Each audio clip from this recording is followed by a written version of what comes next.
اور کألم تغنا بالامس، وہ کھیتی ایسے ہو گئی جیسے کل تھی نہیں، یہاں کچھ تھا ہی نہیں۔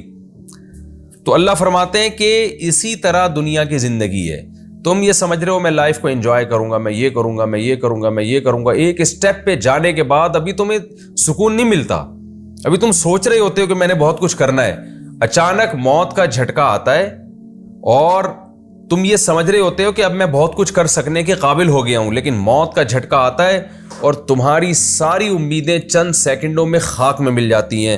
کذالک نفصل الآیات، اس طرح سے ہم اپنی آیات کو کھول کھول کے بیان کرتے ہیں، لقوم یتفکرون، ان لوگوں کے لیے جو غور و فکر سے کام لیتے ہیں، عقل سے کام لیتے ہیں۔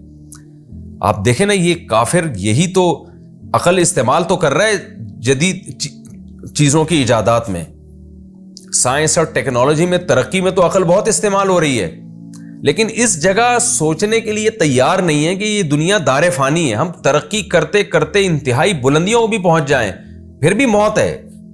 ایک موت تو انسان کی ہے جو ترقی کرتا ہے، اور ایک موت اس پوری روئے زمین کی ہے جو ترقی کر کے پتہ نہیں کہاں تک پہنچے گی۔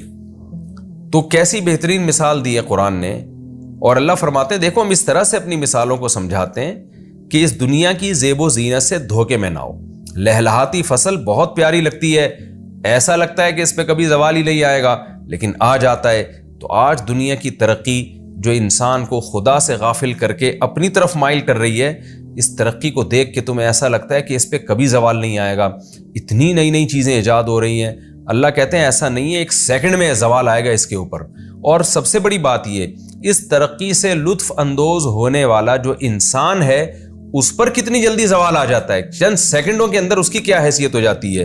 تو اس چیز کو سوچنا چاہیے اور دنیا سے دل نہیں لگانا چاہیے، اللہ سے کیے ہوئے معاہدوں کو پورا کرنا چاہیے۔